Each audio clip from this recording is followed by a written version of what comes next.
ದಕ್ಷಿಣ ಭಾರತದ ಪ್ರಸಿದ್ಧ ಜಾತ್ರೆಗಳಲ್ಲೊಂದಾದ ಶಿರಸಿಯ ನಾಡದೇವಿ ಶ್ರೀ ಮಾರಿಕಾಂಬಾ ದೇವಿ ಜಾತ್ರೆಯು February 24ರಿಂದ March 4ರವರೆಗೆ ನಡೆಯಲಿದ್ದು, ಈ ಹಿನ್ನೆಲೆಯಲ್ಲಿ ಮಂಗಳವಾರ ದೇವಾಲಯದ ಅಧ್ಯಕ್ಷರಾದ ರವೀಂದ್ರ ಗಣಪತಿ ನಾಯ್ಕ್ ಜಾತ್ರಾ ಆಮಂತ್ರಣ ಪತ್ರಿಕೆಯನ್ನು ದೇವಾಲಯದ ಕಚೇರಿಯಲ್ಲಿ ಬಿಡುಗಡೆಗೊಳಿಸಿದರು.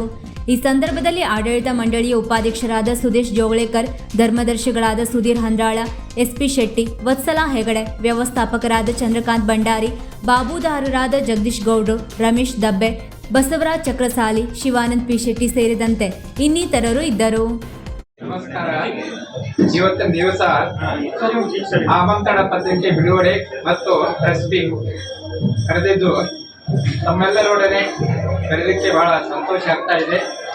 ನಿನ್ನೆಯಷ್ಟೇ ಸೇರಿದ್ವಿ, ನಾವು ಪುನಃ ಇವತ್ತು ಸೇರ್ತಾ ಇದ್ದೇವೆ. 2026ರ ಜಾತ್ರೆ ಅಂದರೆ ಫೆಬ್ರವರಿ 24ರಿಂದ ಮಾರ್ಚ್ 4ರವರೆಗೆ ನಡೆಯುವಂಥ ಈ ಜಾತ್ರೆ ಬಹಳ ದೊಡ್ಡ ಪ್ರಮಾಣದಲ್ಲಿ ನಾವು ಜರುಗಿಸಿ ಜಾತ್ರೆಯನ್ನು ಸಂಪನ್ನಗೊಳಿಸಬೇಕಂತ ತಮ್ಮೆಲ್ಲರೊಡನೆ ನಾನು ವಿನಂತಿಸಿ ಮುಂದಿನ ಕಾರ್ಯಕ್ರಮವನ್ನು ಶಿವರವರು ನಡೆಸಿಕೊಡ್ಬೇಕಾಗಿ ಕೇಳ್ಕೊಂಡೆ. ವೀಕ್ಷಕ ಮಹಾಪ್ರಭುಗಳೇ, ನಮ್ಮ ಚಾನಲ್ ಅನ್ನು ಸಬ್ಸ್ಕ್ರೈಬ್ ಮಾಡಿ, ಶೇರ್ ಮಾಡಿ, ಪ್ರೋತ್ಸಾಹಿಸಿ.